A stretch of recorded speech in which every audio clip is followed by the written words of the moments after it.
국내 최대 범죄 조직이죠. 골드문이라는 조직이 기업형 조직으로 그 세력을 확대하게 되자 경찰청 수사기획과 강 과장은 너 나하고 일 하나 같이 하자. 골드문에 잠입한 자성. 8년 만에 골드문의 2인자 정청의 오른팔이 되게 이릅니다. 우리 브라더는 딱 이 형님만 믿으면 돼야. 그러던 중에 골드문 회장이 갑자기 사망하게 되고 골드문 후계자 결정에 개입하려고. 이 때문에 신분이 노출될 위기에 처한 자성은 분명히 마지막이라고 했죠. 언제 자신을 배신할지 모르는 경찰과 형제의 의리로 대하는 정청 사이에서 갈등하기 시작합니다. 세 남자가 펼치는 의리와 배신 그리고 음모, 서로 다른 신세계를 꿈꾸는 이 세 남자의 운명은 어떻게 될까요? 신세계입니다. 한국 영화의 제2의 부흥기가 시작될 것인지 천만 관객을 끌어모은 7번 방의 선물을 누르고 새롭게 박스오피스 1위에 등장한 영화 한 편이 있습니다. 2010년에는 김지훈 감독의 악마를 보았다. 또 유승환 감독의 부당거래에 각본을 썼고요. 또 2011년엔 혈투를 통해서 감독으로 데뷔한 박훈정 감독의 신작입니다. 네, 두 번째 작품이라고 할 수가 있죠. 일단 이 영화는 재밌다는 걸 전제해야 될 것 같아요. 네. 굉장히 재밌습니다. 저는 극장에서 이제 개봉 이후에 보게 되었는데요. 특히 남자 관객들이 굉장히 좋아하더라고요. 이따 별점 주실 때 좀 고민 좀 되시죠? 좀 고민이 되는데요. 이 영화에서 가장 훌륭하다고 할 수 있는 건 장르 영화적인 쾌감입니다. 특히 이제 갱스터 장르를 우리가 흔히 뭐라고 얘기하냐면 남자들의 로맨티시즘을 다룬 영화다. 버디 무비를 어떻게 보면 가장 진한 로맨스 영화다라는 이야기도 하기도 하는데 특히 이제 홍콩 노아르 같은 경우에 굉장히 감정적으로 끈끈하잖아요. 굉장히 의리, 맞아요. 네. 감정적 교류, 형제. 그렇죠. 네. 더군다나 이제 거기서 하나의 배신자가 나오게 될 경우에 이제 일어나는 어떤 그 급변 같은 것들을 다루게 되는데요. 그런 것이 사실상 남녀 간의 어떤 사랑 이상으로 남자들의 관계를 굉장히 로맨틱하게 일종의 낭만주의나 혹은 감상적인 어떤 느낌까지 준 그런 어떤 끈적끈적한 감정이 이 영화 속에 숨어 있다는 거죠. 지금 그 얘기를 들으니까 그 달콤한 인생에서의 마지막 장면이 연상이 되는 거죠. 그 장면을 봤을 때는 이 달콤한 인생이 누아르가 아닌 사실 멜로 영화라고 볼 수도 있었던 장면이었는데. 말해봐요. 저한테 왜 그랬어요? 하려고 그러죠.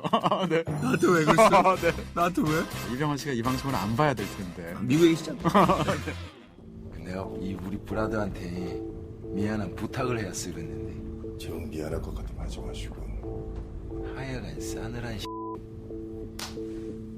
자, 어찌됐건 이정재, 최민식, 황정민이라는 단 한 번도 같은 영화에서 부딪힌 적이 없는 이 세 배우가 소위 꿈의 캐스팅이라고 불리면서 그렇습니다. 영화에 투입이 됐습니다. 네. 사실 영화를 딱 보시게 되면 가장 두드러져 보이는 건 누가 봐도 황정민 씨입니다. 처음 등장부터 공항에서 처음 나오게 되는데 네, 자기가 항상 그 자기의 오른팔처럼 친형제처럼 생각하는 게 이정재 씨잖아요. 네. 항상 브라더라고 부릅니다. 브라더. 어이 브라더. 그러면서 막 발로 이렇게 장난으로 툭툭 건드리면서 장난치는데 달콤한 인생의 백사장 역에다가 인간적인 훈풍을 불어넣어서 만든 캐릭터 같아요. 그리고 제일 영화에서 이제 인상적이었던 장면 중에 하나는 굉장히 잔혹하기도 한 어떤 그런 갱스터의 면모를 드러내고 나서 이제 온몸이 이제 피로 범벅이 됐을 때 밖에 이제 비가 오고 있으니까 천마의 빗물이 이렇게 떨어집니다. 근데 거길 지나가면서 우심결에 거기다가 세수를 하게 되고 입안을 이제 피를 헹구는 장면이 있거든요. 그 폭발적인 장면이 나오기 전까지는 사람이 뭐로 좀 허실실 같은 느낌이 있어서 어떤 푸근함 같은 게 있었는데 그것이 이제 극적인 순간에 도달하면 사람이 표변하니까 오히려 더 에너지가 파괴적으로 느껴지죠. 이 선물. 웬 거요? 재수 씨 줘. 너 짝퉁이구만 뭘. 짝퉁 같아. 좀 이런 것 좀 사오지 좀 마 좀. 티 나냐?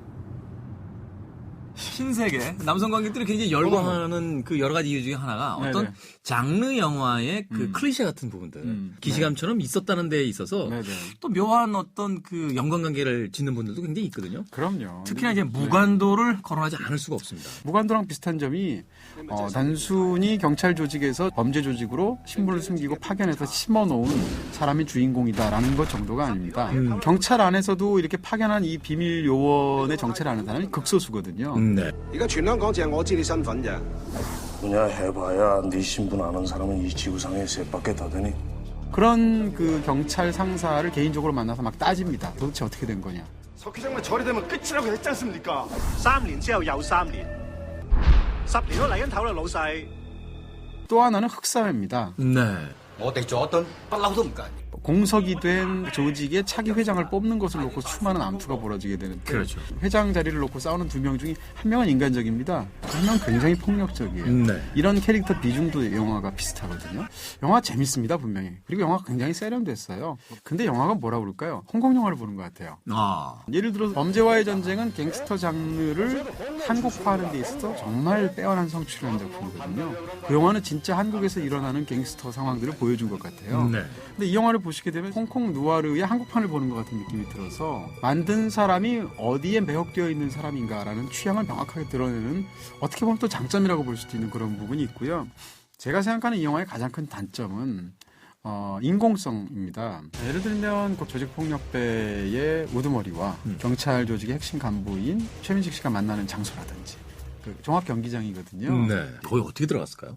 뭐 그런 것을 포함해서 혹은 이정재 씨가 그 지령을 받는 그 정기적으로 받는 장소가 아주 너무나 멋진 송지효 씨가 하는 바둑을 배우는 장소죠. 그 자체로는 굉장히 폼이 나요. 멋있어요. 그렇지만 그런 설정들 자체가 뭐라 그럴까요? 지나치게 매끄러운 멋있음 이런 걸 위해서 동원된 장소라든지 그리고 또 이제 스토리를 마구 경당 속에서 이렇게 굴곡을 만들어내기 위해서 씬이나 혹은 캐릭터들을 도구적으로 사용하는 것 같은 느낌이 있어요. 제일 중요한 인물이 이정재 씨지 않습니까? 그렇죠.